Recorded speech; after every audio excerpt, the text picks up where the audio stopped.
میں خادم علی افسر دربار عالیہ موڑا شریف آپ کو آج پھر حضرت مقدس شہباز طریقت زبدۃ العارفین عمدۃ السالکین سلطان العاشقین شیر شاہ غازی غوث زمان قطب دراں قیوم وقت منبع جود و عرفان فخر الاولیاء مفسر قرآن نائب رسول صلی اللہ علیہ وآلہ وسلم تاجدار موڑوی اعلیٰ حضرت الحاج پیر ہارون رشید صاحب رحمۃ اللہ علیہ نے جو سن 1985 سے لے کر 1993 تک جو خطاب فرمائے گو رائے نایاب کتاب میں موجود ہیں، وہ میں آج آپ کو پڑھ کر سناؤں گا۔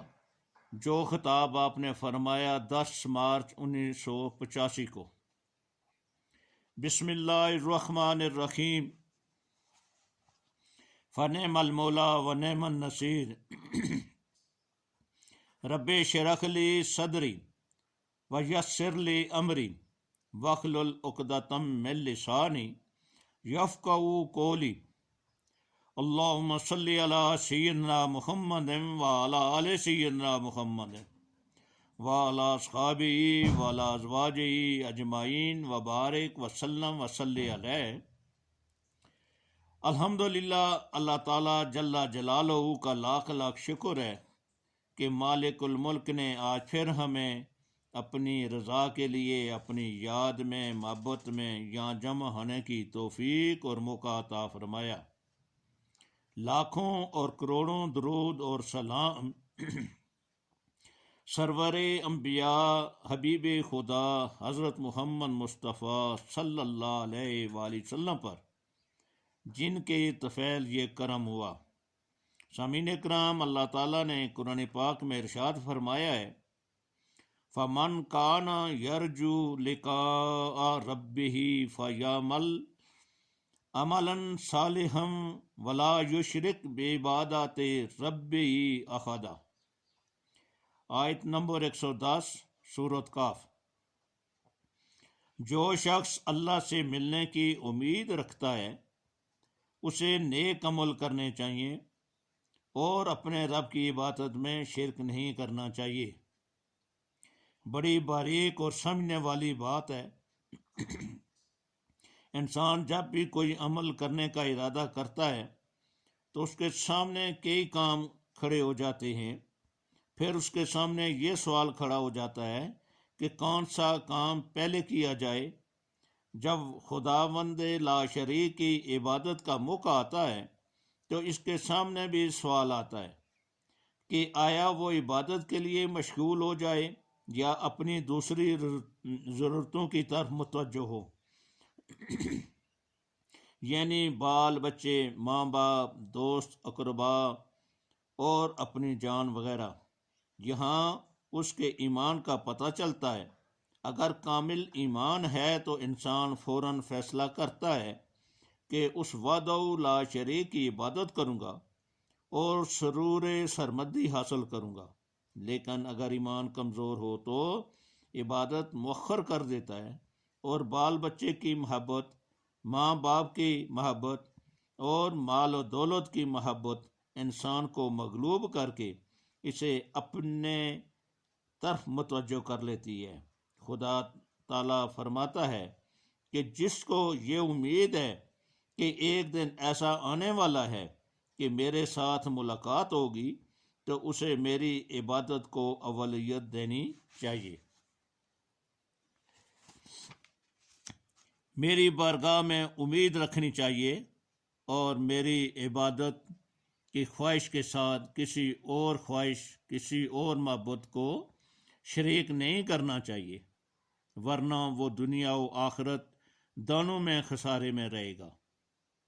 وہ کام جو عبادت کو چھوڑ کر کیا جائے کبھی پایۂ تکمیل کو نہیں پہنچ سکتا، اور وہ دنیاوی عزت جو اللہ تعالیٰ کی راہ میں قربان کی جائے اس کا نتیجہ دین اور دنیا کی بلائی میں اس طرح ظہور پذیر ہوتا ہے کہ کبھی انسان گمان بھی نہیں کر سکتا۔ حضرت سلیمان علیہ السلام کے پاس سواری کے لیے اعلیٰ گھوڑے تھے۔ ایک دن ان میں اتنے مشغول ہو گئے کہ نماز قضا ہو گئی، بہت ہی ندامت ہوئی، ان سارے گھوڑوں کی ٹانگیں تلوار سے کاٹ دی۔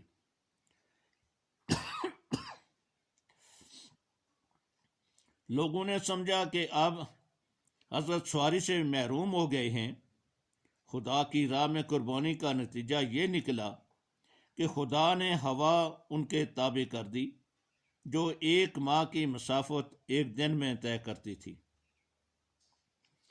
حاضرین، یہاں ہم لوگ خدا کی عبادت کے لیے جمع ہوتے ہیں، اس لیے اگر یہاں آنے اور مشغول عبادت میں کوئی دنیاوی ضرورت حائل ہو تو سمجھنا چاہیے کہ یہ شیطان کی کوشش ہے۔